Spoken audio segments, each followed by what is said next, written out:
This is Teachers Talk Radio, and you are listening live. Hello and welcome to the Sunday Lunch Show. Thanks for joining me. The topic of today's show is Translanguaging, and my special guest is Leandro Palladino from Argentina.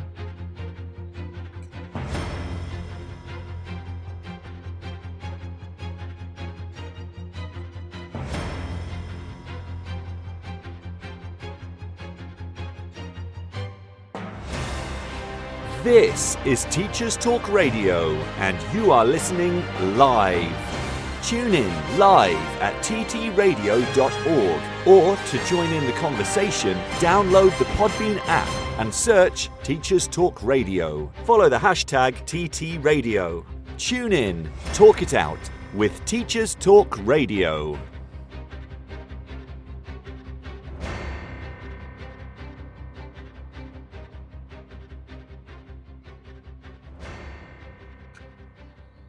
Welcome to the Sunday Lunch Show, everyone. I'm Graham Stanley, speaking to you live from Mexico City.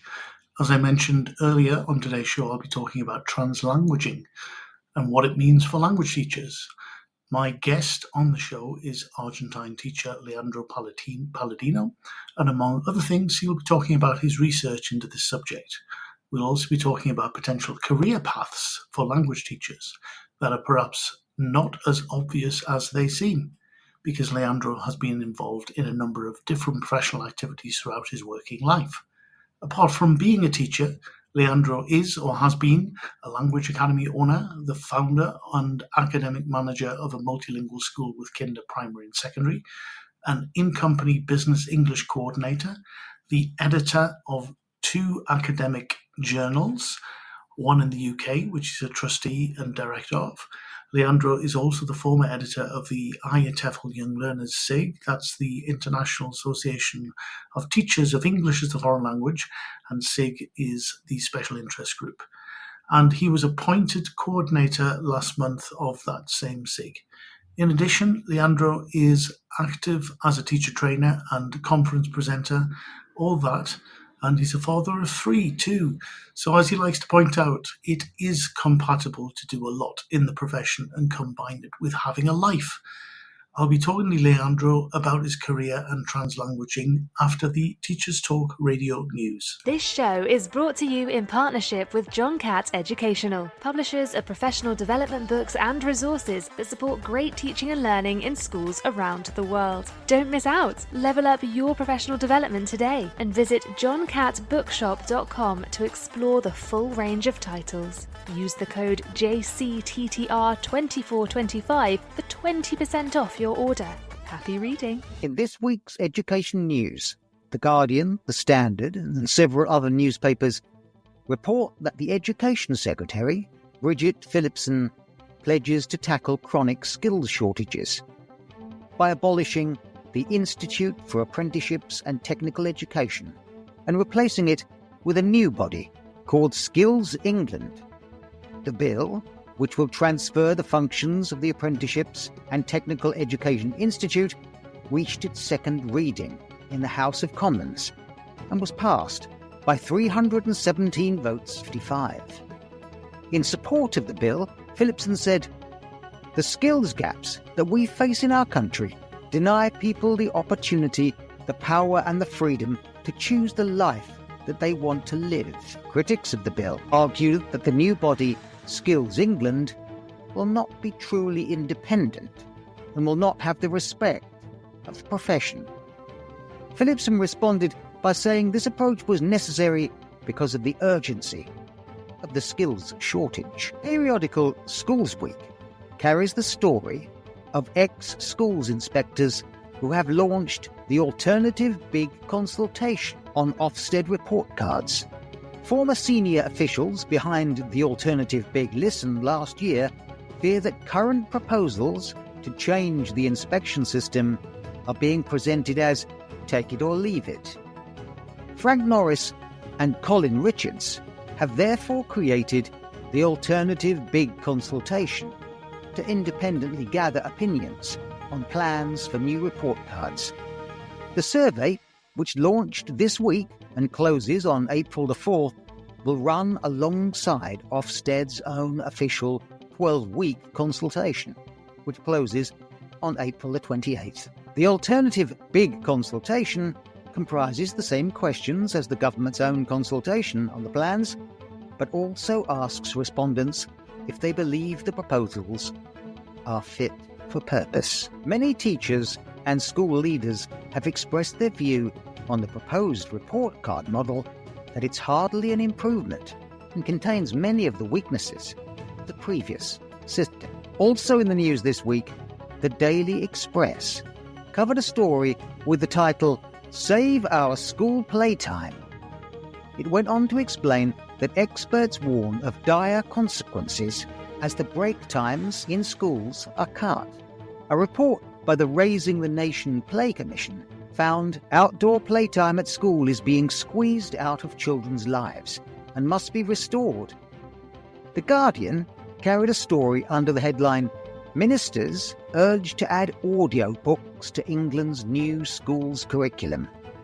A poll by the National Literacy Trust found that children's enjoyment of listening to audio and podcasts had risen compared to the previous year, overtaking their enjoyment of reading for the first time since the charity began asking about audio in 2020. The charity said it was therefore advocating for increased access to and a broadening of the variety of reading formats available to pupils, to include audio.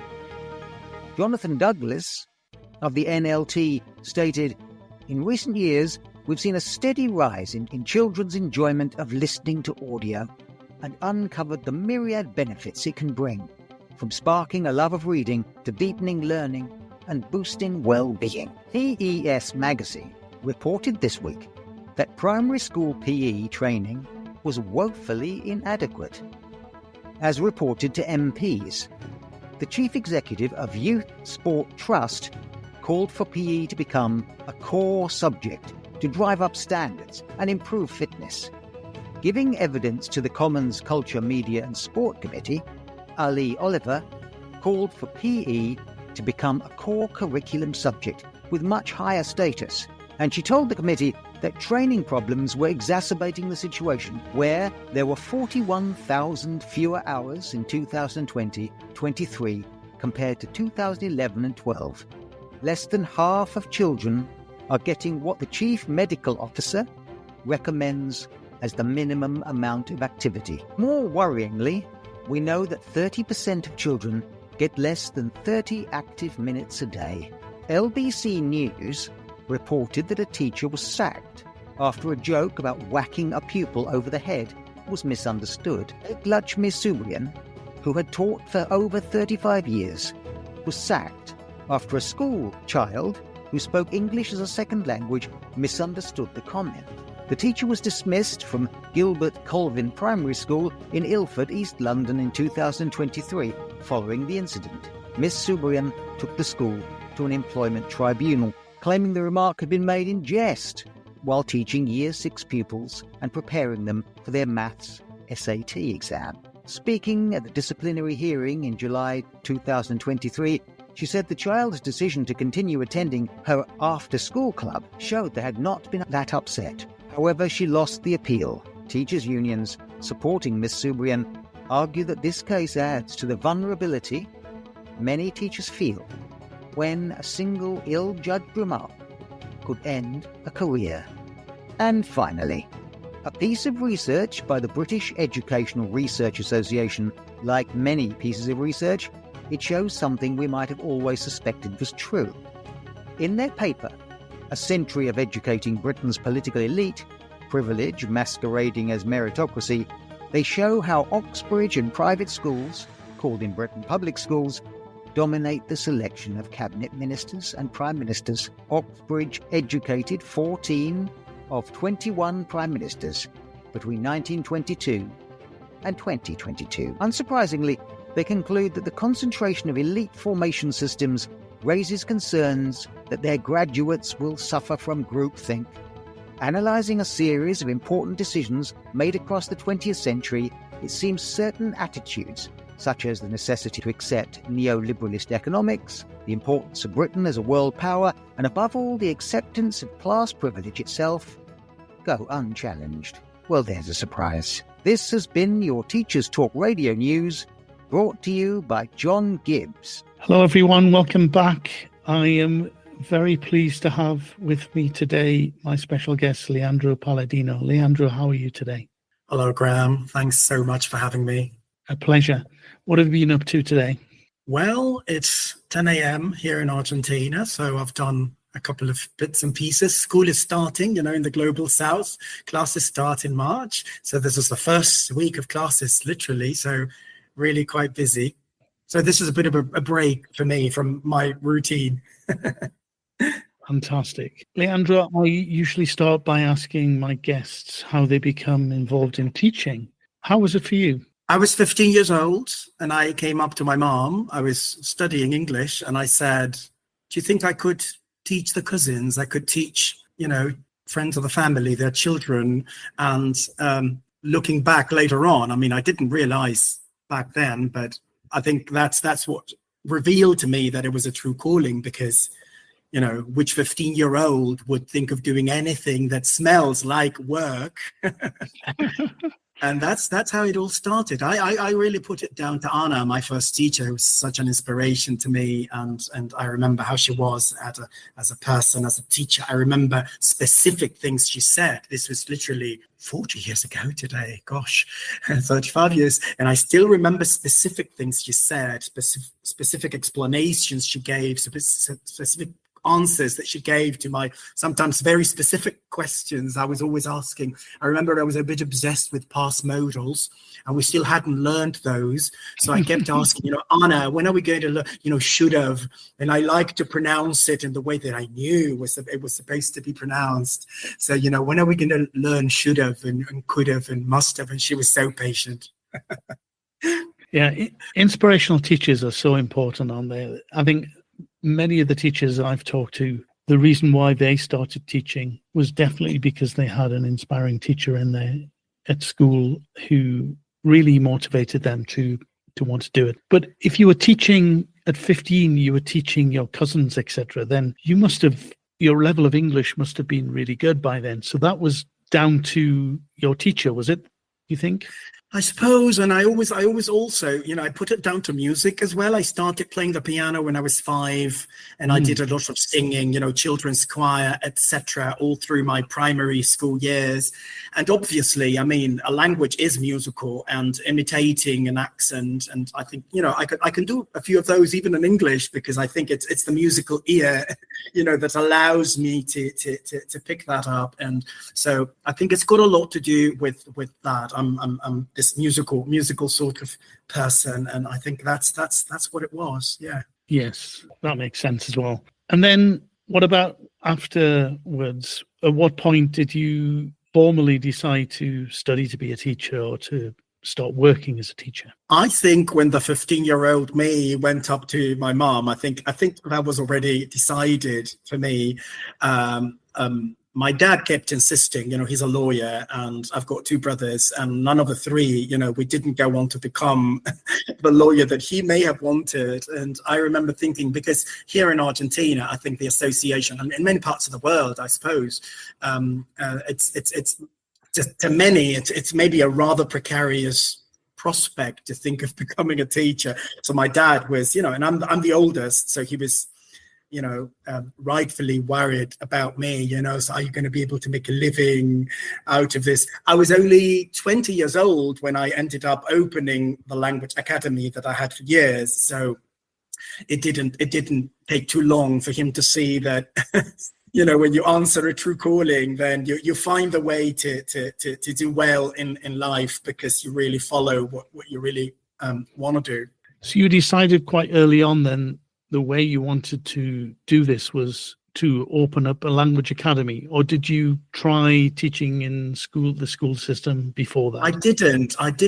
No, I didn't. And it was actually, the language academy sort of grew from the small classroom that I had, which was my bedroom in the very beginning. And then the second year, when there were, students that I didn't know personally, like the cousins, then I started using a bit of a garage really that I had in my in my house. And when that grew enough that it was just not possible to have the dog barking every time the students rang the bell in the family home, I rented this house around the corner from my parents' place, which funnily enough, I'm still in the area, because when that particular house became a bit too small, I ended up buying a bigger house nearby, and that's where I've got my school now, an official school, not just a language academy, in the same building where I used to have the language academy for 25 years. So, I'm still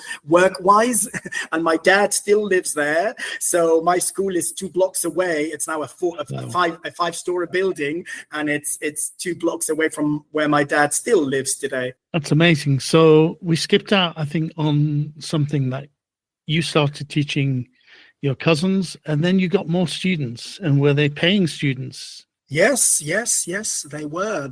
And then at the same time, well, here in Argentina, we've got a 4-year or a 5-year degree, we call it profesorado, right? Which is sometimes difficult to say in English because, as you know, sometimes that doesn't happen in many other parts of the world, like many of the British teachers that we get in my school, or they're still at university. And as you know, maybe they do modern languages, but not necessarily with an idea of teaching. They actually do this sometimes like a mix that may sound natural to you because of where you're from. But, to me initially, a degree in modern languages and economics, that was difficult for me to put together, because for me, it's, the teacher training program to become an English teacher, and you've got a lot of subjects, but all related to that. So at the age of 17, that's where I started at the University of La Plata, which is where I live, the 5-year program that includes, everything, grammar and phonetics and linguistics and pragmatics, all of it, a very, very complete program at my local university. So, and at the same time, students started, sort of word of mouth recommendation. And I remember putting up little signs back then, handwritten little flyers that I would put around the shops in the neighborhood, me just being, 16 and 17 years old. Wow, it's amazing. And at what point did you start employing other teachers? I think that was the turning point for me to decide to find a house to rent, apart from the dog barking, as I said, because I already had 2 teachers helping me out while I was still teaching in the family garage at the back of the house. And I remember the last year, in good weather, we would even use the outdoor patio as a secondary classroom, literally outdoors, and then if it rained, there was another sort of covered little space. But again, that was not something that I could have kept up for much longer. And throughout that summer, I rented that house where I stayed for 4 years before moving to what is now my school. And then, even though you've continued working in your school, you didn't stop studying, did you? You went to Birmingham University and did a master's. Could you talk about why that became something you wanted to do and why you went to Birmingham? Yeah, certainly. I actually first did a master's here in Argentina, which I never completed. I took all the courses and I had the dissertation pre-approved. And then, I fell out of love with the topic and I couldn't find my way around it. Is there even an acronym for that I once heard? Is it ABD, all but dissertation, like a bit of a phenomenon where people complete all the So I remember going to the University of Belgrano for 2 years, every Saturday from 9 to 5, and passing the 10 modules and having the dissertation pre-approved, etc. And then, formally not having the master's degree, obviously.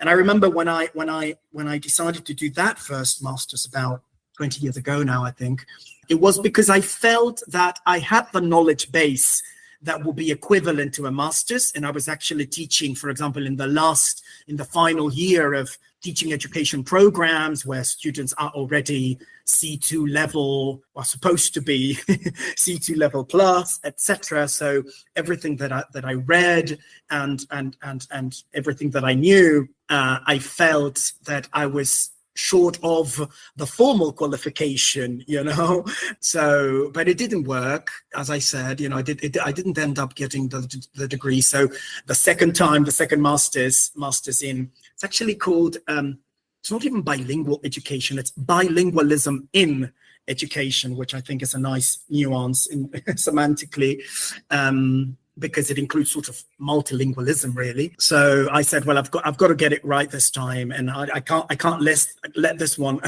escape. So I did it. It was long distance, actually. So I only went to Birmingham because I wanted to dress up in a way that is not really customary here in Argentina. So I didn't want to have the degree sent over by post. I wanted to be there and dress up and so after the 3-year program, I went to Birmingham basically and funnily enough, well, one of the things I do today, it was my dissertation supervisor, Christina Richardson, who invited me to join the journal where she was the editor-in-chief. So I started very small and I grew little by little within NALDIC, which is the association that publishes the EAL journal. So, how everything is connected to everything else, right? You meet someone and then you never know when that may lead, or maybe you don't do things the right way thinking about that, but it ends up paying off that you are, hardworking and committed in terms of things that happen later on after you've actually tried to do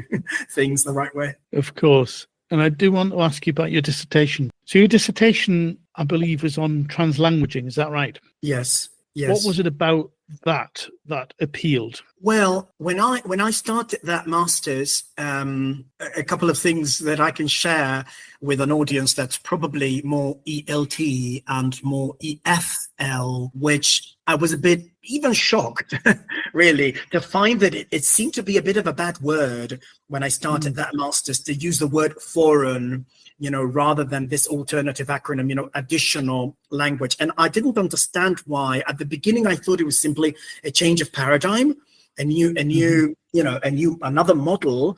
And then I ended up realizing that it's simply a different set of circumstances that you would normally be talking about, whether you use the F or the S for second or now additional. So now that I've been in the EAL journal for at least 5 years, is it? Well, I've come to realize that it's mostly this situation of immigrants and sometimes, asylum seekers and refugees, a completely different set of circumstances from what I've always been accustomed to. And probably many people listening to this also share this experience like mine of I don't know whether to call it elite learning or, but learning a foreign language in a context where it's not necessarily spoken, simply thinking of educational opportunities and work prospects, etc. So during that first year doing the master's online with Birmingham, I found it difficult to understand that, why was I supposed to not use the word foreign? I mean, it was so natural for me to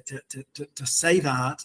But the next point to be made is that, and again, on looking back, an amazing amount of the literature, an amazing amount of the concepts were pretty much the same literature and concepts that I was already accustomed to and that I had already learned in my EFL background or TESOL or whatever you want to call it.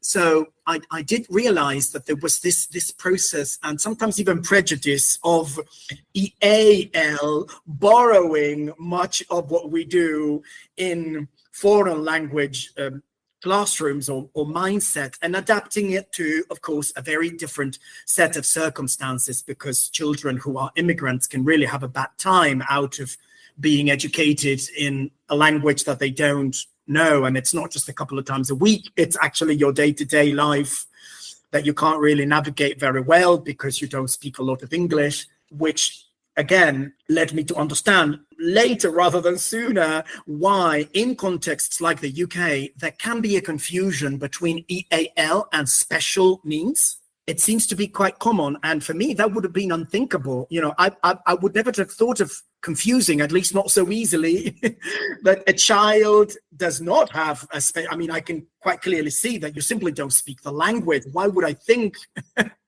that there's a special educational need related to that. But apparently in countries where maybe they're very open to immigration or have been throughout history, teachers that are not well equipped to deal with, the linguistic needs of immigrants, well, it's easier for them to sort of put them in the box of special needs rather than do something quite different and presumably much more serious about those children. So I haven't really answered about translanguaging yet, and I'm coming to that. Perhaps we could start by, for those teachers out there who may be listening who don't fully understand the concept of what it is, perhaps you can start with the definition. What is translanguaging? A quick definition is usually that translanguaging is the possibility of employing multiple linguistic repertoires. So it's a little bit against the traditional idea that we are supposed to pretend that students don't have earlier languages. Because again, in this new learning that I've had, even second language is not a word that's normally used, because how do you know which is the third or the fourth? So additional languages may be a response to this idea that in our minds everything is much more flexible. So it's this idea. Clearly, it's not translation. There are sometimes quick myths to debunk or saying what it is not. It's not simply about saying one thing and then translating it, but allowing people to use their multiple resources, even when the teacher does not use those resources, cannot even understand them. Well, can we find ways to, using artificial intelligence these days, using, calling the family to come and help, parents and grandparents who do speak the language can help out a number of ways that I've learned, throughout the recent years now. So that's the quick definition for it. And now the latest turn in the translanguaging literature has been this debate of whether named languages exist as such or not, which I found really a bit shocking. That this idea that French and Spanish and German, yes, they exist politically and they've been the need of nation states to define their identity, but they cannot be said to exist psychologically in the mind of the speaker. So I wish people would be able to watch me build a bit of a pyramid with my hands if they're only listening to this, an iceberg image where we say that the individual languages are above the water, but underneath the water, there's the CUP that Jim Cummings coined, a common underlying proficiency. So the experience of many bilinguals and multilinguals listening to this, I'm sure, the idea that they can come and go between one code and another, and we call that code French or Spanish or German, but there's this heated debate. It's the closest that I've ever seen to boxing, I think, from an academic perspective, because it's people writing papers and almost on the verge of anger, trying to, fight each other around whether, because people that defend the idea of named languages say, what happens with code switching? If the separate codes do not exist, then we need to forget about all the rich literature on code switching if we do not accept that people have separate codes in their heads and they they move from code to code. Well, let me know if I get a bit nerdy about the references that I'm making. No, it's really interesting. I didn't realize that was going on, but as you described it, it kind of makes sense that basically in each individual language exists in a different way, and we have different resources, and depending on who we're speaking to, we pull on those resources, but we may well use knowledge and resources and language from other aspects of our brain.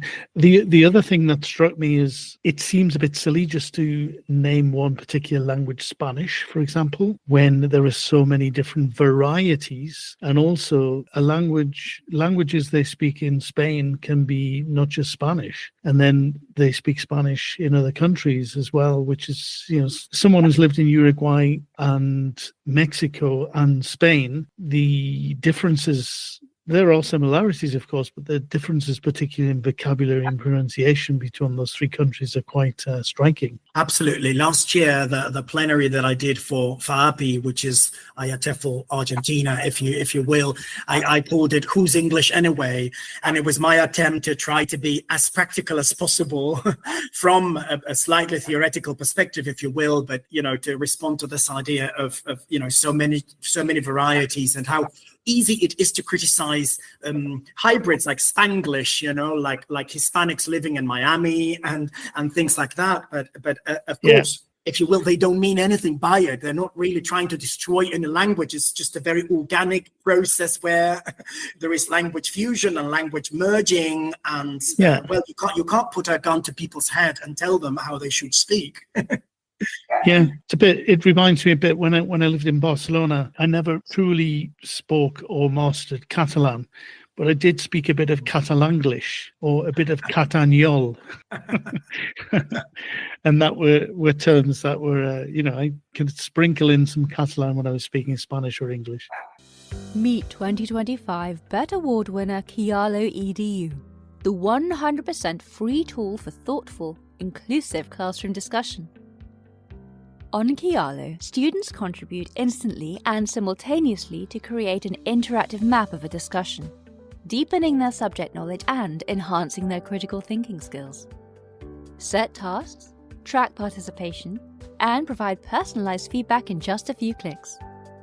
And since it's compatible with all your favorite LMS platforms, it slots seamlessly into your existing workflow.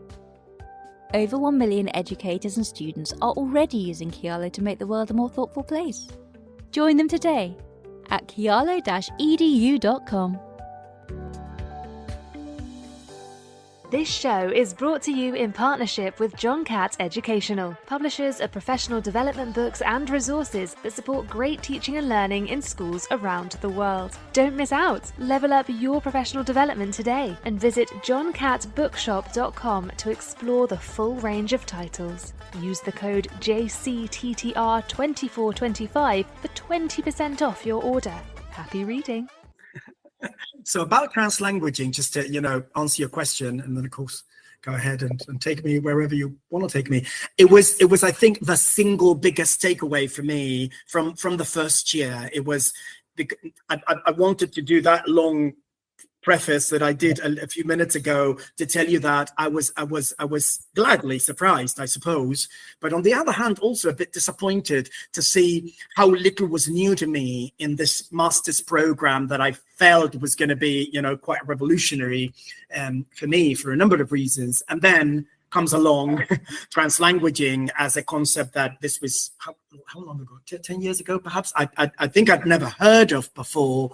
So my tutors ended up really even laughing at me because I ended up finding the way to squeeze translanguaging into each module assignment, even when that was not the focus. They ended up saying, "You cheat, you always find a way to get back to translanguaging." So then it was an obvious choice. And I think it worked for me because I was really fascinated by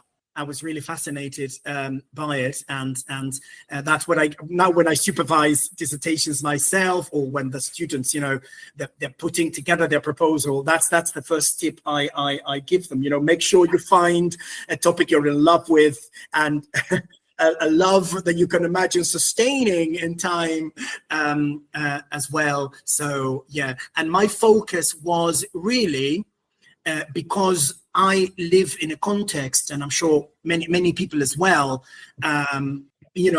to use the mother tongue or not, etc. And we still live, I think, in a profession that's divided, and sometimes there's, I think, a bit of lip service being paid to certain ideas because we know that it's, politically correct or institutionally correct to say one thing, but then you whisper the L1 version, just in case someone's listening, So I did my dissertation mostly on a range of teachers that they first, completed a survey, and then I chose a sample and I did interviews with them, mostly on the attitudinal perspective to translanguaging and using the mother tongue. And again, in the Naldic group where I work, those are some of the bad words, and we are changing some of the terminology, like not using the F for foreign and not using mother tongue and not using second and third, etc. So I've got like 1 foot on each world, if you will, 1 foot on ELT and 1 foot on EAL, and everything that I'm learning from a different perspective, and I'm enjoying the process, even if sometimes it's a bit challenging. So I ended up working on that, on exploring the teachers' beliefs and also their practices. What language do they think they use? Because unless I record them, we can't be sure. Do they think they use for certain speech acts? So I made a list of speech acts, like, to congratulate students, to say hello to students, to reprimand students. And then depending on the physical setting, whether you're in the classroom, whether you're in the lunchroom, whether you're in the playground, what languages do you think you use and why? So, it was sort of an exploratory small scale study. And I'm thinking now I'm thinking of doing PhD studies. So I'm thinking, whether I can build on that or where else I might want to go now. Fascinating. And I suppose you see practical examples of it, or you can do your own kind of action research during the day-to-day of your job as well. So apart from the kind of formal research that you're involved in or reviewing or reading about, you see it in front of your eyes or hear it in front of your ears. Right. Also, for at least two reasons besides the obvious. Number one, because our students, besides having this strong English-Spanish program from kindergarten, then they start learning Portuguese at the age of 5, then French at the age of 8, and then Chinese, Mandarin at the age of 12, and then finally Italian at the age of 15. So that language portfolio in my school makes it interesting. And I'm considering whether that's one line to go down, or else, because I don't live in a very big city, I'm an hour away from the city of Buenos Aires. It's the capital of the province of Buenos Aires, where I live, La Plata. It's not so big, but because of our style and because of what we do, we get a lot of foreign families. Just yesterday, there was this kid from the Ukraine starting, a 7-year-old starting in 2nd grade. And the family, they speak very little Spanish and they speak some English. And the kids speak some English, but again, close to nothing as far as Spanish. So that would be another line for me to do my research, whether I can pick, one kid or one family or a set, and then what to do with that data, if you will. Wow, yeah. So when are you planning on starting a PhD, or have you not sort of set a date yet? 5 years ago, really. I got myself a director, a supervisor, somebody. Now, this will be going back to my local university here in La Plata, and someone that I know quite well and that I look up to said yes to my request and we are actually now beginning to write a chapter for a book, and I'm planning a whole book together that we might co-edit with Melina Porto. Works a lot with Michael Byram. You may have heard of Michael.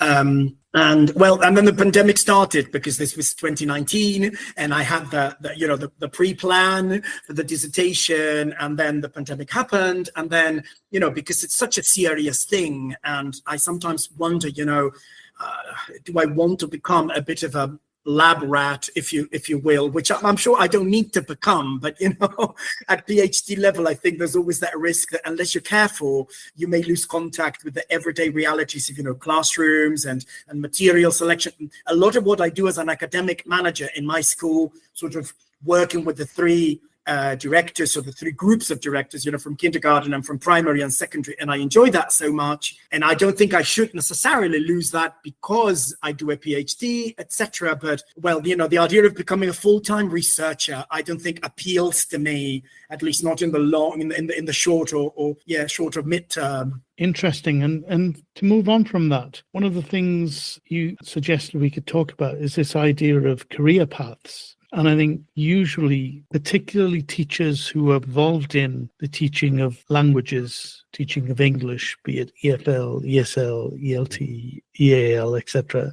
however you want to describe it, we end up taking very different career paths to those teachers who perhaps are subject teachers who have kind of more of a set sort of structure or path, even depending on the country where they work, laid out for them. Whereas the people who end up teaching English in particular, but other languages as well, don't have that kind of career path. And there are a lot of different options that are open to them, including the one that you started off with, is like starting teaching at home to your relatives and then moving on and setting up your own school and stuff. So I'd love to explore a little bit about that and what you think you can tell perhaps or suggest to any teachers who are listening here who maybe aren't as experienced and are perhaps thinking about what else they can do apart from teaching a language in the classroom, for example. I often think about your first question. I think it's a very good point, because I have the same impression even about other professions as well. And I wonder,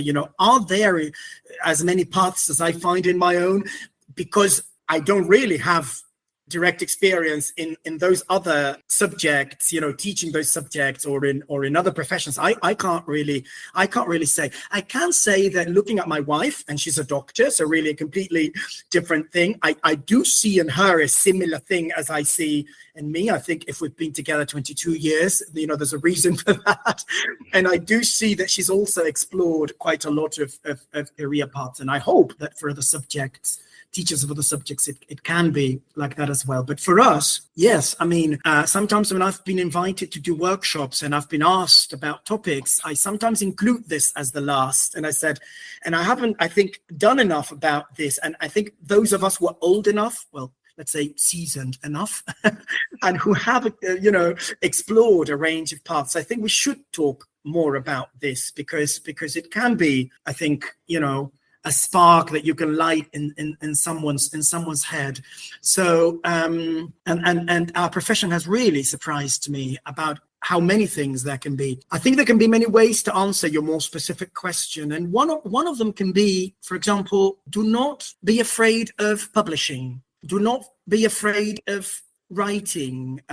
Just like anybody listening is likely to have started out by teaching a very small group or a very low level, or not. I remember the first time that I taught C2 and how I was shaking in my shoes, and how obviously I couldn't have known all the things that I later learned about how to tackle such a high level really well. So, start small. And because I work in 2 different journals, I'm always inviting teachers. And of course, I can't personally publish that many people, but, whenever I find someone that's interested, I say, well, let's find a way. If it's not for the next issue, it can be for next year. And in every journal and newsletter, etc., there are always small sections where people publish short articles. It doesn't have to be, the main cover feature article. And I think we're often afraid of that.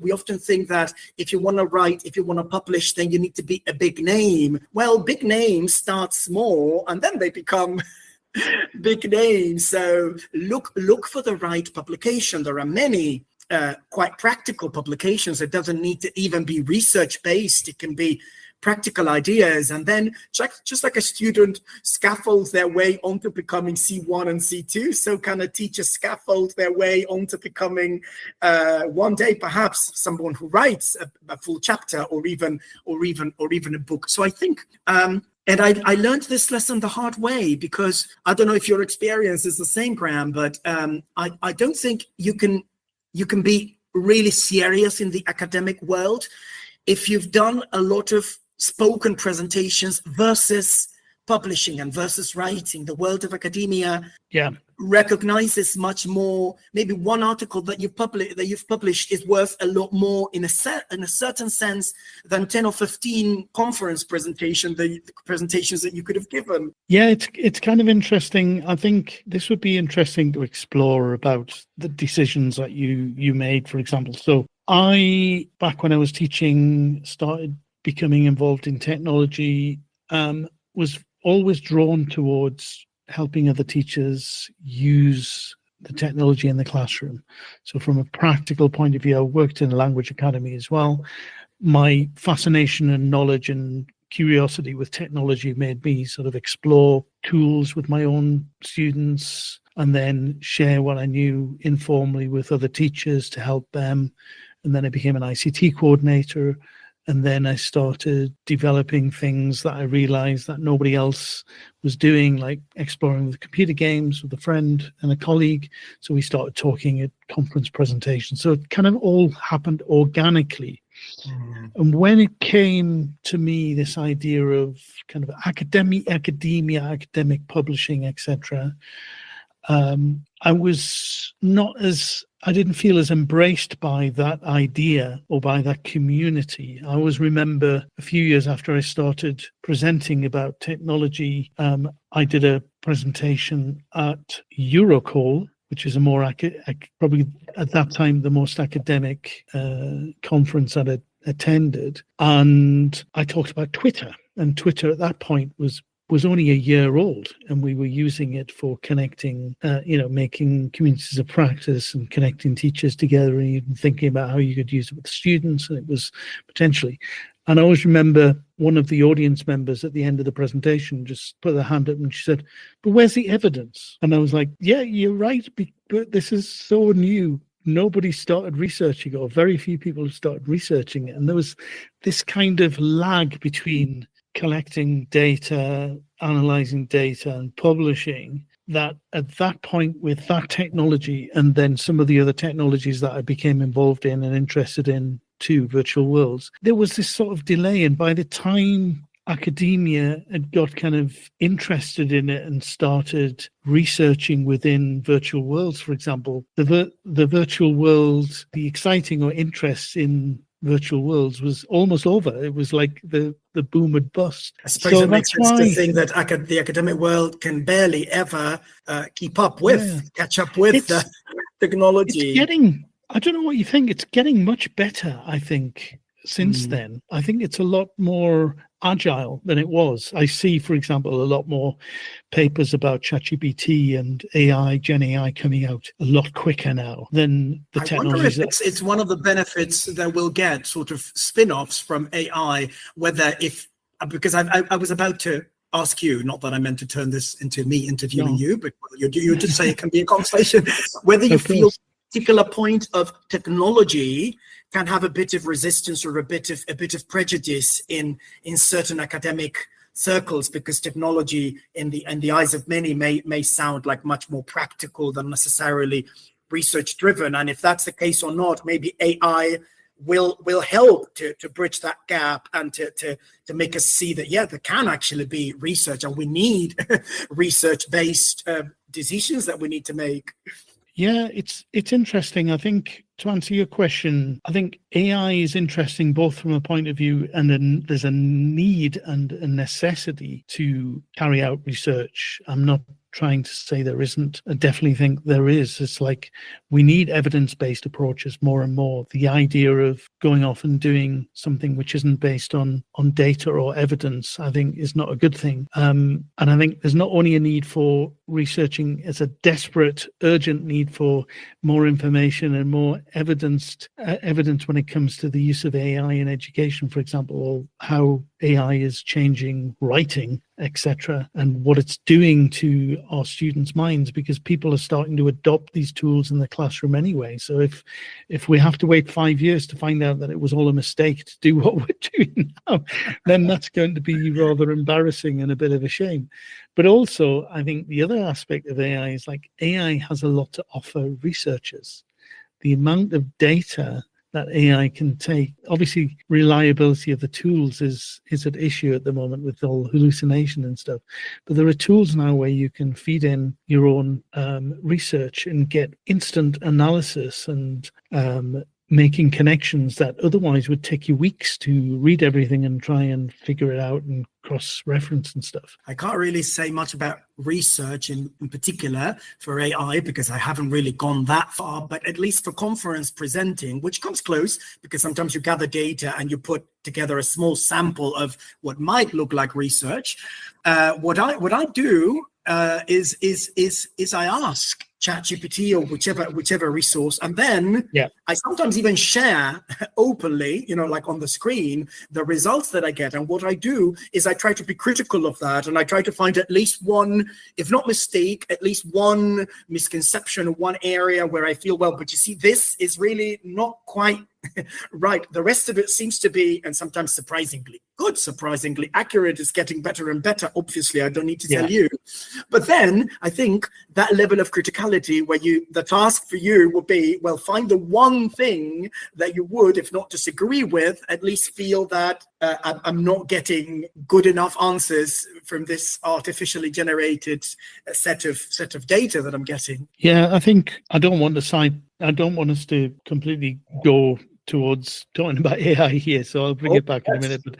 But one of the things I'll recommend you have a look at as someone involved in research is some of the other tools. The one that I know is Google's Notebook LM that allows you to decide what the sources are. And they very clearly state that as far as privacy is concerned, they don't use anything you input in to train their AI data. So you decide on the links and research papers of a particular subject. So you can choose, for example, translanguaging, and you can put in copies of or links to publicly accessible translanguaging, for example, articles, papers, etc. You can put in your own book summary chapters, your notes and stuff, and then you can interrogate just that data. You could have a kind of data set that is everything that you find to be true or worth taking into account when it comes to translanguaging, and then you can start interrogating. You say, give me a summary. Tell me about this. What are the drawbacks? Any questions, your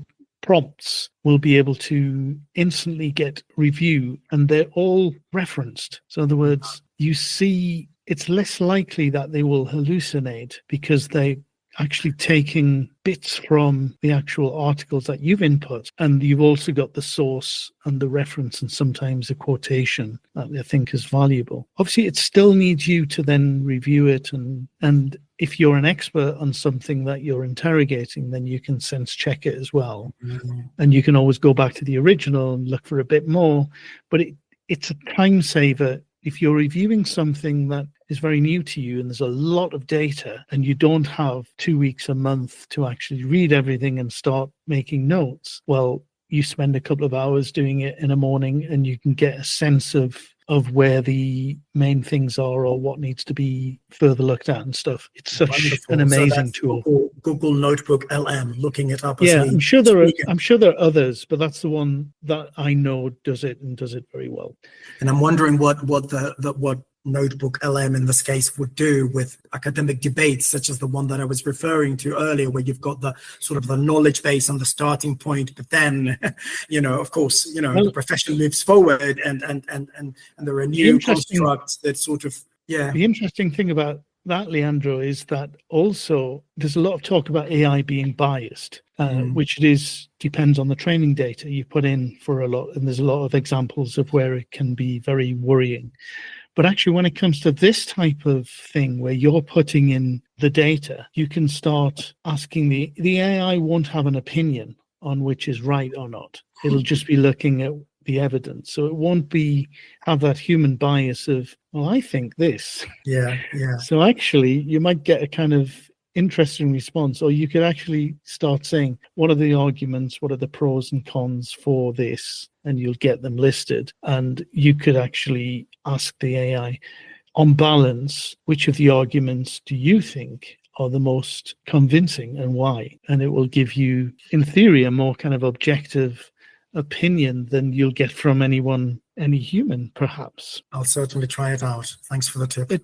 They're worth experimenting with. I think these are the kind of tools, away from the kind of headlines of ChatGPT and stuff. There are lots of other tools that have been developed that are people are finding to be extremely useful. Another one, for example, is TurboScribe AI, or that's a really good. And there are lots of these tools. I'm just mentioning one because that's the one I use, but there are lots of others. Other tools are available. I'm not promoting it. They give you instant transcripts So if you're recording interviews, for example, I remember even just a few years ago, we were recording interviews with teachers for a project in Uruguay, and we had to pay transcribers to take the recordings and sit down and transcribe them, because that was the only way you could do it. Now, it does look like their jobs have been disrupted, but a lot of the work that we would have done, we didn't do because it was so expensive and we didn't have the budget to do. But because I just wouldn't do it. But because I can do it and so quickly, the temptation to do it and have access to text that was audio is great. And it's such an incredible resource. For example, I've tried experimenting with taking the transcripts of some of my radio shows. So turning them to transcripts, putting them into Google LM around certain subjects, and then interrogating the AI about trends and stuff. The long way that we've come from the Ceibal project, I'm sure is the one that you were referring to earlier in Uruguay, how you transcribe stuff today. Wonderful. But we're getting away from talking. We were talking about your suggestions for career paths. What are you very surprised at the kind of twists and turns that your own career has taken you, or has it been something that you've been naturally led to where you've gone, working for journals and doing all sorts of, supervising masters, dissertations, and all sorts of other things that you're involved in, working with teacher associations, for example? I'm going to pick on your word organic, because that's the way that it's been for me as well. And I don't think, there's hardly ever been, of course, there must have been, certain moments when you say, I'm going to open a school, certainly. But other than that, I don't know. It's a little bit like this phrase that, which I like, which is like, the profession chooses you rather than you choosing the profession.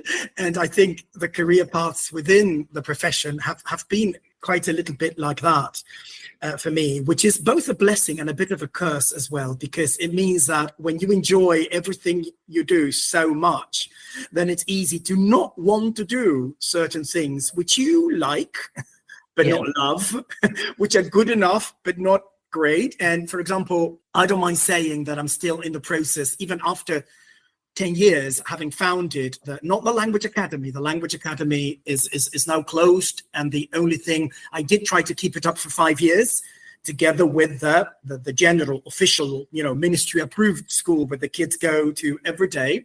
For 5 years, I had the Language Academy and the school at the same time. But then, I fell so much in love with my new project where, my two youngest daughters are actually students there. My son is too old. He's a year older than the oldest group we've got. I ended up closing the Language Academy. And the only thing that I still do is the in-company language services. I don't teach the classes themselves, but I coordinate, the work of the teachers, and I set up the services, and I talk to the companies, observe lessons, etc. And what I often say is that that's the first thing that I'm going to give up when my school, when we've paid off all the loans, etc., and I can actually, make a living out of my big project, which is my school, Colegio York, as I said today. And that's a bit unfair, I think, because I enjoy the in-company thing, but it's what I enjoy the least, and because I'm not so passionate about that as I am.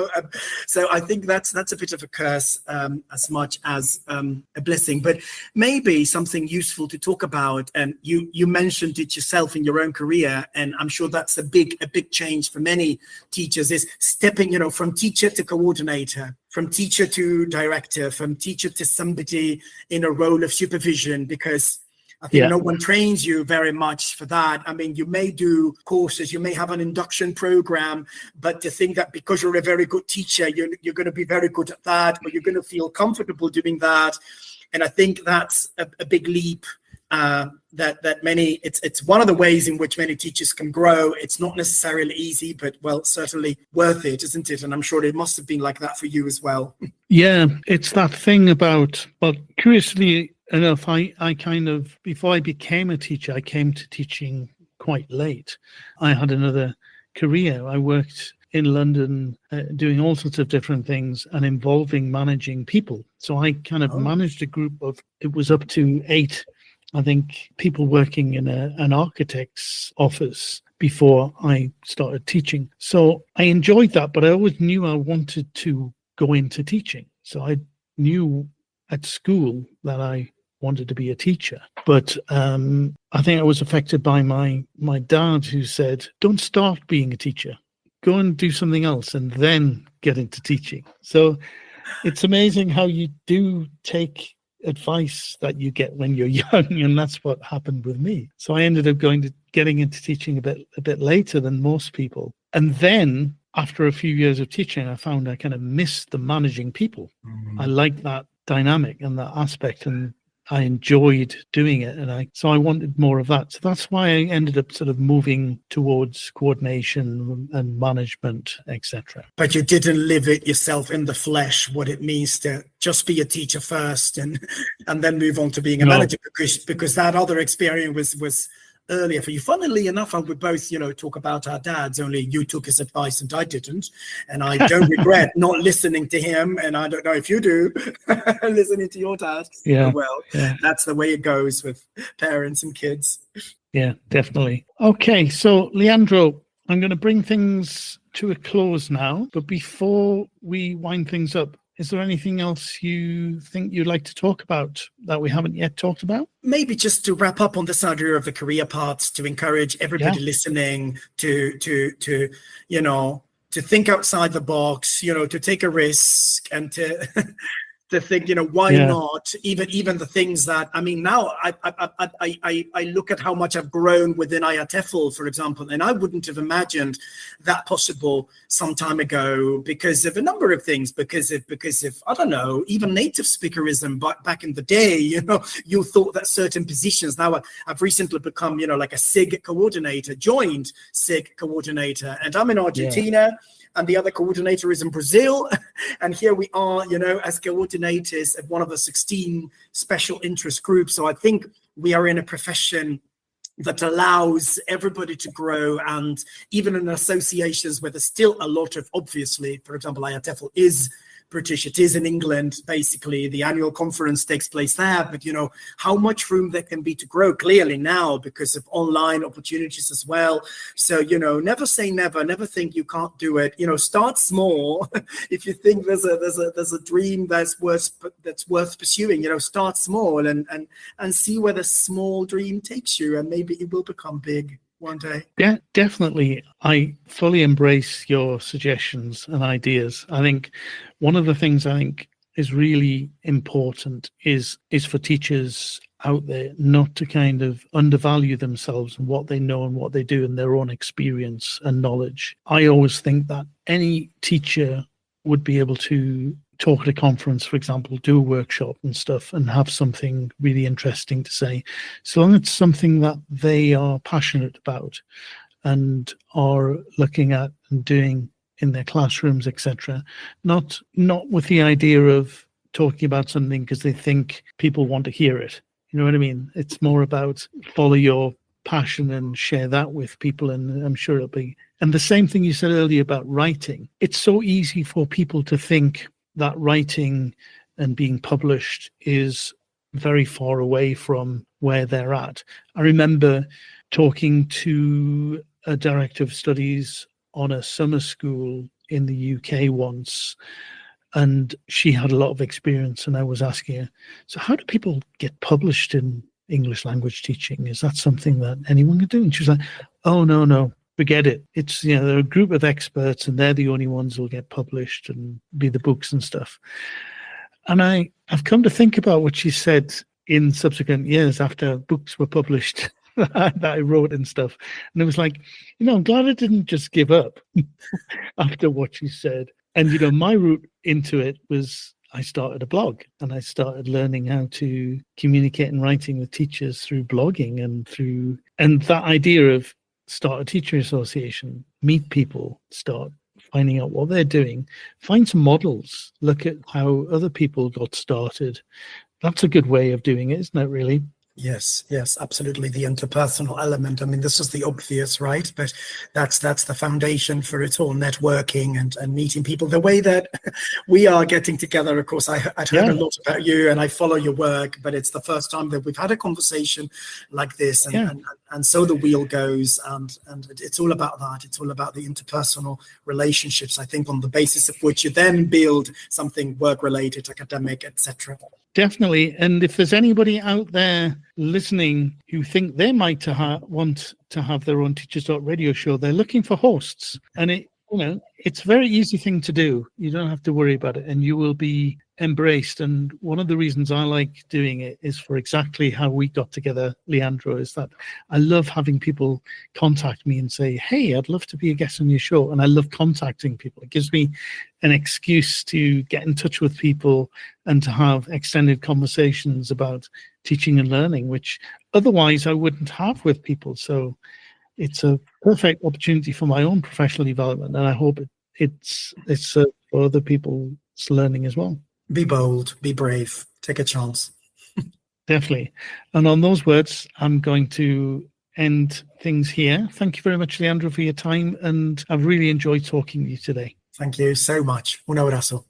Meet 2025 BET Award winner Kialo EDU, the 100% free tool for thoughtful, inclusive classroom discussion. On Kialo, students contribute instantly and simultaneously to create an interactive map of a discussion, deepening their subject knowledge and enhancing their critical thinking skills. Set tasks, track participation, and provide personalized feedback in just a few clicks. And since it's compatible with all your favorite LMS platforms, it slots seamlessly into your existing workflow. Over 1 million educators and students are already using Kialo to make the world a more thoughtful place. Join them today at kialo-edu.com. This show is brought to you in partnership with John Catt Educational, publishers of professional development books and resources that support great teaching and learning in schools around the world. Don't miss out. Level up your professional development today and visit johncattbookshop.com to explore the full range of titles. Use the code JCTTR2425 for 20% off your order. Happy reading. So one of the things Leandro and I talked about was the use of AI for research. I mentioned to him that tools such as Google's Notebook LM can be used to interrogate data that you decide, uploading academic papers, reports, or whatever, and then asking questions.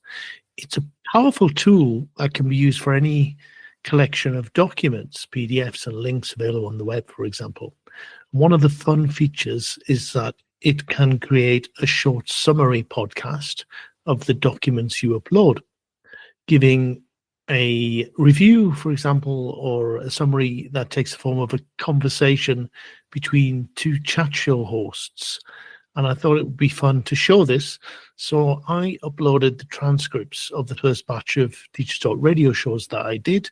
And here's what it came up with. Okay, so get ready for this, because today we're diving into all sorts of stuff about education and technology. We've got a lot of different sources. It's going to be fun. We've got like a teacher from the UK who has been podcasting with students since, get this, 2006. Wow. And then we've got someone who's a quality manager, and they're sharing tips on how to give feedback to teachers remotely, which is pretty relevant these days. Yeah. And then, this is really cool, a Brazilian teacher using Google Cardboard, for VR to take students on virtual field trips. That's awesome. It is. Talk about budget friendly. Right. And then we've got some stuff on digital portfolios, the challenges of remote teaching in Uruguay, and the Philippines, a really cool EU project that connects teachers across borders. That's amazing. I know, it sounds fantastic. Yeah. We'll also touch upon some interesting insights on inclusive education and even the metaverse. The metaverse, wow. I know, it's a lot, but that's what we're here for. We can break it all down and give you the most fascinating and useful nuggets from all these sources. Definitely. Ready to dive in. Absolutely. Let's start with that teacher from the UK, Joe Dale. I mean, podcasting in 2006, that's practically the stone age of podcasting. Right. He was using Audacity and just figuring things out as he went along. Really a pioneer. That's wild.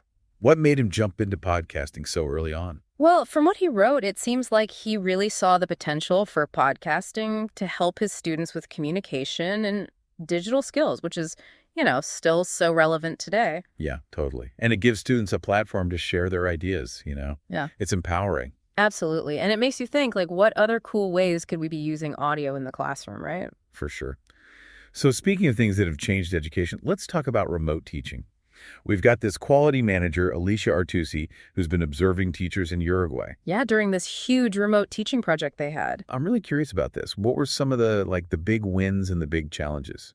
Well, a big challenge was engagement, keeping students focused when they're not physically there. But teachers came up with some great solutions, using interactive activities and technology to create, like, a sense of community. That makes sense. It's like you have to completely rethink how you teach when you're online. Totally. And it takes a lot of flexibility from the teacher. Yeah. But there were also some cool opportunities. One teacher mentioned that remote teaching forced them to be way more organized. Oh, interesting. So maybe those challenges actually help them grow as a teacher. Yeah, exactly. Plus, some teachers felt like they could connect with students more personally, since they were virtually invited into their homes. I love that. It's like breaking down those barriers, even though it's through a screen. What about the teachers in the Philippines? What did they say?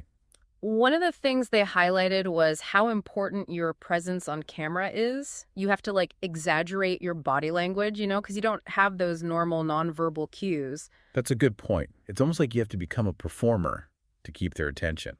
Right. And it's not just being energetic. It's also about creating a structured and visually organized space. What's behind you, how you use lighting, things like that. It's all about making that virtual space feel like a learning environment. Yeah, and having clear routines so students feel comfortable and, grounded. Okay, so we've got podcasting, remote teaching, and now let's get a little futuristic and talk about virtual reality in the classroom. Ah, yes. VR, which is often thought of as expensive, but, Raquel Ribeiro, a teacher in Brazil, she's doing amazing things with just Google Cardboard. Google Cardboard, that's awesome. So accessible. But how's she using it exactly? Well, she's using it to take her students on virtual field trips. Think about, like, taking your class to London or the Amazon or even Mars without leaving the classroom. Wow, that would be incredible. I can only imagine how excited students would be for that. Exactly. She's creating these immersive experiences, like a virtual tour of an English-speaking country to get students excited about language learning, or using VR to explore different environments and practice describing things. That's so creative. I got to look into Google Cardboard myself. You should. It's a great example of, Yeah. Using what you have to create something innovative. For sure. Okay, so we've got podcasting, remote teaching, VR. What else is in store for us on this EdTech adventure? Well, how about we talk about capturing and showcasing all this learning that's happening? That's where digital portfolios come in. Digital portfolios. I've heard of them, but I'm not totally sure what they are. It's basically a collection of student work, like a digital scrapbook, showing their learning journey over time. They can include anything, drafts, feedback, videos, even reflections on what they learned. So it's not just about finished products. Nope.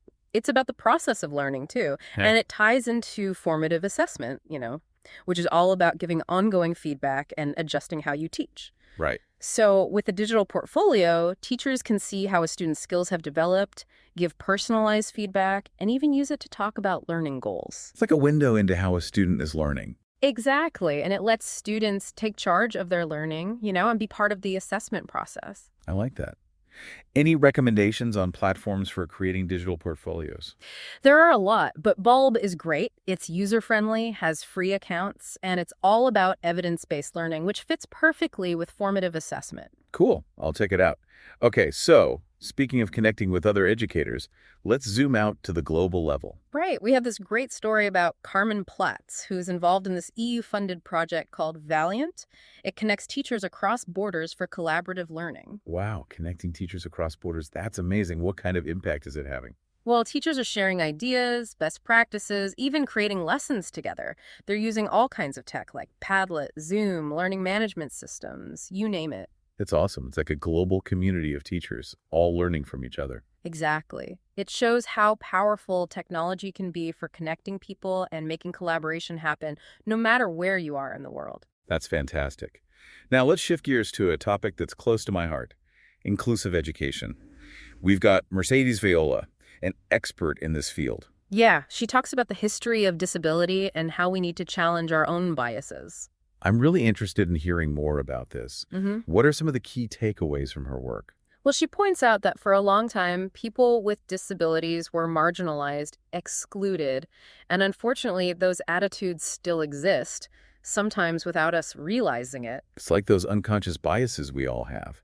It's important to recognize them and work on changing them. Exactly. She says we need to look past labels and see the individual, their strengths, their abilities. That's so important.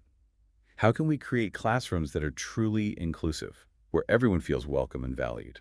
It starts with making sure learning is accessible to everyone, no matter their abilities. Using different teaching methods, different levels of support, maybe assistive technology. It's about making sure every student has the chance to learn and succeed. Definitely. And building a classroom culture that celebrates diversity and where everyone feels safe to be themselves. I love that. Okay, so we've gone from podcasting to virtual reality, and now hold on tight because we're entering the metaverse. The metaverse, yes. It's a hot topic these days. But what is it, really? And how does it fit into education? I'm ready to have my mind blown. It sounds like something straight out of science fiction. Think of it as a network of these immersive virtual worlds, all connected, where people can interact, have experiences, even create and trade stuff. Okay, so it's not just one virtual world, it's like a whole universe of them. Right. It's still early days, but there's a lot of excitement about its potential for education, especially language learning. We've got Nergis Kern, who researches this, sharing her thoughts. I am all ears. Tell me more. Well, imagine taking your students to a virtual cafe in Paris to practice French with native speakers, or to a market in Morocco to haggle over souvenirs in Arabic. Wow, that's next level language immersion. Exactly. The metaverse could create these incredible immersive learning experiences that just aren't possible in a traditional classroom. It's pretty mind-blowing. But are there any, downsides or things to be cautious about with a technology this new? Of course. Accessibility is a big one. Not everyone has the tech to access the metaverse.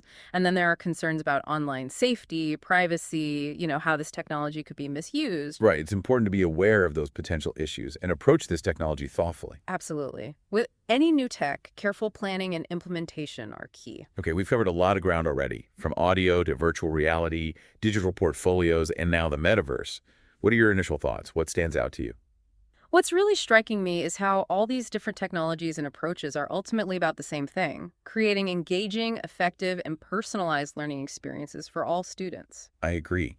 And it's inspiring to see how creative and resourceful teachers are in embracing these tools and shaping the future of education. It's clear that technology is playing an increasingly important role in education. Definitely. But it's not about technology replacing teachers. Right. It's about empowering teachers with new tools and strategies to enhance what they're already doing. Exactly. And I think that's a great place to pause for now. We've covered a lot in this first part of our EdTech deep dive. Yes, definitely. There's so much more to explore. So stay tuned because our EdTech adventure continues. Welcome back to our deep dive into EdTech. It's amazing to see how teachers are using technology in such creative ways. It is, isn't it? And they're not just using it, they're making it work, even when things are tough, Yeah, like with remote teaching. We talked about the challenges, but there are also some great successes. Oh, definitely. One teacher in Uruguay said that having to teach remotely actually made them think more carefully about their lessons, how to present things, and use technology effectively. So they actually became a better teacher because of it. They felt like it, yeah. Having to adapt and try new things really pushed them to grow. That's awesome. Did they mention anything else that surprised them about teaching remotely? Well, they said it actually helped them connect with students more personally because, they were seeing them in their homes. Oh, that's sweet. It's like those virtual walls were actually breaking down barriers. Exactly. And the teachers in the Philippines, they talked about how important it is to be really flexible when you're teaching remotely. Makes sense. Things can change so quickly online. What were some of their strategies for staying flexible? They said communication is key, being open with students and families about challenges and asking for feedback. And they got really creative with using everyday stuff to make lessons fun, even without fancy tech. Love that DIY spirit. It really shows how technology is just a tool, right? It's the teacher who brings the passion and makes it all come alive.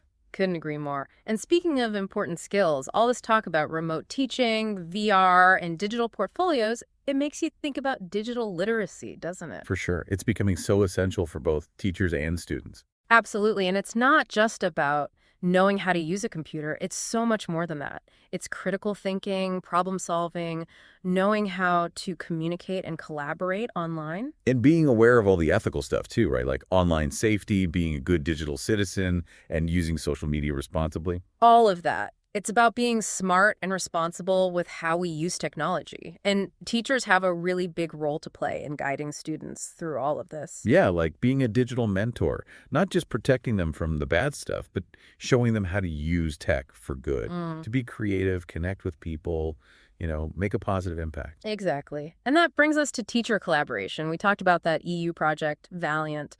But there are so many ways for teachers to connect online and offline. All those online communities, Twitter chats, Facebook groups, even just reading up in person, it's fantastic. Yeah, it gives teachers a chance to share resources, ask questions, get support, and just connect with people who get it, It's like a global support system. You're never alone. Right. And before we move on, let's talk a bit more about formative assessment. I think digital tools can really help with that. Oh, totally. Real-time feedback, personalized learning, students taking charge of their assessment. What's not to love? Right. Imagine using online quizzes or simulations during a lesson to see what students understand. Then you can adjust your teaching right there, in the moment. That's amazing. You're always in tune with how your students are doing. And students can use tech to track their own progress, think about what they're learning, and set goals. It's all about that growth mindset. Oh. Okay, and we can't forget about audio. That teacher from the UK, Joe Dale, what a pioneer. He was ahead of his time. Ah. And it shows how powerful audio can be for learning. You can listen to a podcast anywhere, anytime. And it's great for building listening skills, which are so important these days. Totally. And imagine the possibilities for student-created podcasts. Right. They could be learning communication, research, digital skills, all while finding their voice and sharing their ideas. Exactly.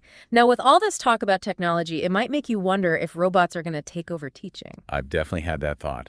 But I'm not ready to hand over my classroom just yet. Don't worry, the human element is always going to be essential in education.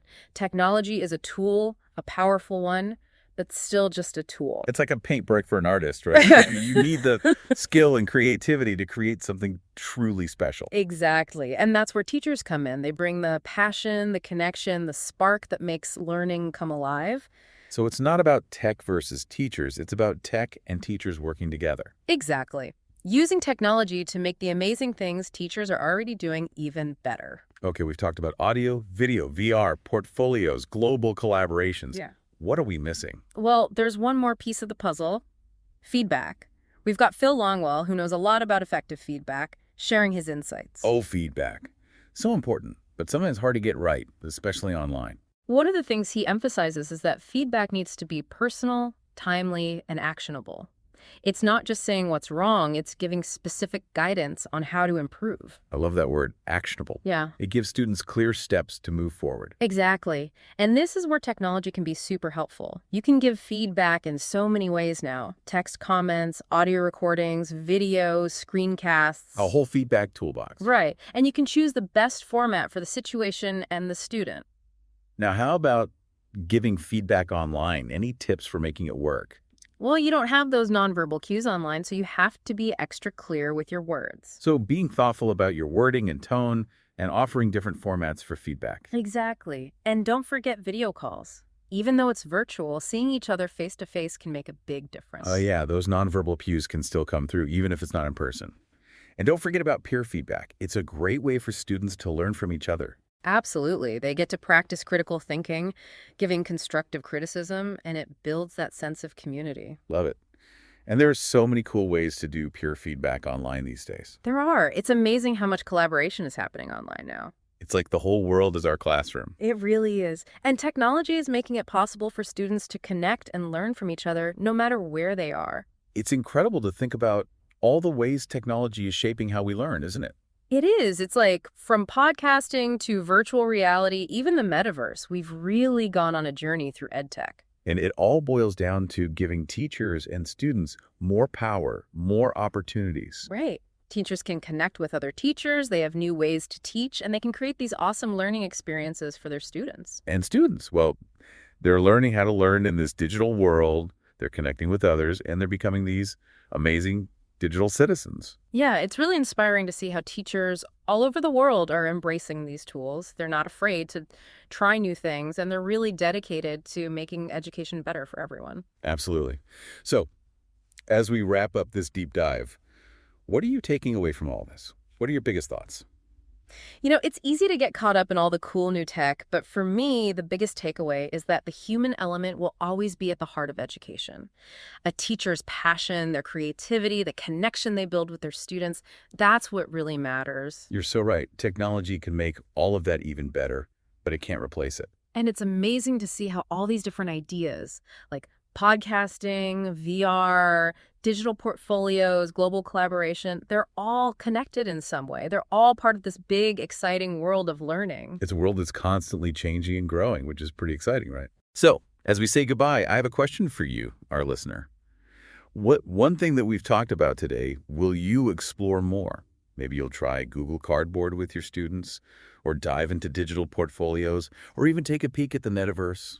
Whatever it is, don't be afraid to try something new. And remember, there are tons of resources and support out there for teachers who want to explore EdTech. Connect with other educators, share your ideas, and never stop learning. So well said. And hey, we want to hear from you. Join the conversation on social media. Tell us what you're thinking. Ask us questions. Let's keep learning together. And who knows, maybe we'll all be meeting up in the metaverse someday. Now that's a thought for the future. Until then, keep exploring, keep innovating, and keep the passion for education burning bright. So there you have it. Unfortunately, the voices are always the same at the moment, but I'm sure that will change in the future. There's also another feature where you can interrupt the host and ask questions, but I haven't had the chance to try that out yet. As I mentioned to Leandro, there are so many different innovations with AI every week, it's hard to keep up. So that brings us to the end of today's Sunday Lunch Show. Many thanks to today's guest, Leandro Palladino, and all of you who joined us live. Thanks to all of you who are listening back to the recording. That's it from me. There are Teachers Talk radio shows all week on all manner of interesting topics, so please listen in live or back to the recordings. I hope you will join me again next week at the same time. Bye for now. You've been listening to Teachers Talk Radio. Tune in live and listen back at ttradio.org. We look forward to hearing from you next time on Teachers Talk Radio.